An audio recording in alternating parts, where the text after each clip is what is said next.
స్తోత్రం క్రీస్తు చేసే నిజమైన దేవుని కుమారుడని హేతు ద్వారా భరించిన దేవా యేసయ్య స్తోత్రములు. యవనస్తుల మధ్య జరుగుతున్న ఈ పరిచర్యను ప్రభా మీరు ఆశీర్వదించండి. వారి జీవితాంతము ప్రభా నిన్ను రక్షకుడిగా కలిగి ఉన్నట్టుకు వారికి ఎంతైనా సహాయం తెచ్చేయండి. యవన కాలంలోనే ప్రభా వారు క్రీస్తును అంగీకరించి క్రీస్తులో నిజంగా వారు స్థిరంగా నిలబడి అనేకులకు ఆశీర్వదంగా చేయమని ప్రార్థిస్తున్నాం. ఈ స్థలంలో యెహోవా దేవుడికున్న స్థలంలో వారి హృదయంలో మీరు నివసించి ఆశీర్వించమని ప్రార్థిస్తున్నాం. వారు చేసిన తీర్మానాలు ప్రభా జీవితాంతంలో నెరవేర్చమని ప్రార్థిస్తున్నాం. ఈ దాసుని బలపరిచి ఈ వాక్యం అందిస్తున్నారు తండ్రి స్తోత్రములు. ఇంకా 3 దినం ఉంటున్న క్రైస్తవ వరకు ప్రభా ఈ దాసును బలపరిచి అనేకులకు దీవెనకరంగా చేసి ప్రభా సంఘాన్ని అనేకులకు వృద్ధి కలిగించి సరిహద్దులు విశాలపరిచి ఇబ్బంది ప్రార్థనా పనులుగా మమ్మల్ని అందరూ సిద్ధపరచమని ప్రార్థిస్తున్నాం. తల్లిదండ్రి ఇచ్చిన ఈ భోజన సహవాసమ స్తోత్రములు ఇంకా మిగిలిన సమయం కూడా ఎంతో దీవెనకరంగా చేయండి. మీ రాకడ కొరకు సిద్ధపరచండి. మీ సాక్షులుగా నిజమైన సాక్షులుగా జీవించడానికి సహాయం తెచ్చమని నటించిన వారిని సిద్ధపరిచిన వారిని పరిచయం చేసే వారిని ఆశ్రయించమని మీకే మహిమ ఘనత ప్రభావం ఆరోపించుకుంటూ మా నిజరక్షకుడు క్రీస్తు యేసు పరిశుద్ధ నామమున ప్రార్థించి స్తుతించి వేడుకుంటున్నాం తండ్రి.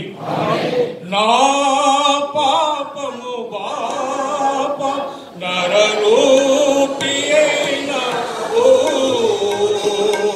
నా శాపము బాప నరరూపి అయిన ఓ నా పాపము బాప నరరూపి అయిన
మధ్యాహ్నము పాత్రలు తోమవలసేవారు లోకల్ అనంతపురం మరియు ధర్మవరం, అనంతపురం లోకల్ మరియు ధర్మవరం వారు. ఇక్కడ క్లీనింగ్ విషయం మాత్రం అందరూ కలిసి చూడవండి తొడవండి.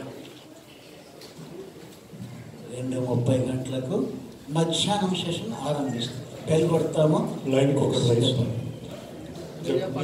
లైన్